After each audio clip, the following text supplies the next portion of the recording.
যে স্ত্রীর উপরে তার স্বামী অসন্তুষ্ট, ওই মহিলা জাহান্নামী।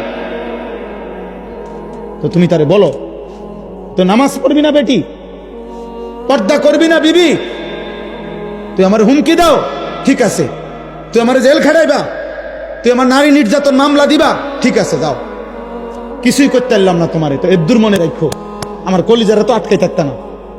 কথা বলেন না কেন? কলিজারে কি জেল দিতে পারি? তো কলিজা দিয়া বলে গেলাম আমি তোমার প্রতি অসন্তুষ্ট। এদ্দুরে সারবে, তো ওই মহিলা কেমনে জান্নাতে যাবে? স্বামীরে অসন্তুষ্ট রাখা। ওই সন্তান কেমনে জান্নাতে যাইব বাপ মারে অসন্তুষ্ট রাখা? বলেন চাচা।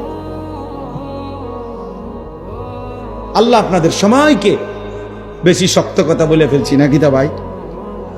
আমি তো এনে আসছি আগে না, আব্দুল মুমিন ভাইয়ের, মুমিনুল হক ভাইয়ের মাদ্রাসায় বয়ান করছি, 11 মাগরিবের পরে মনে বয়ান করছি নাকি, এসার পর এক মনের কষ্ট যে আমি গেছি গা, এক সময় আইসা রাইতে থাকি লাই নাকি।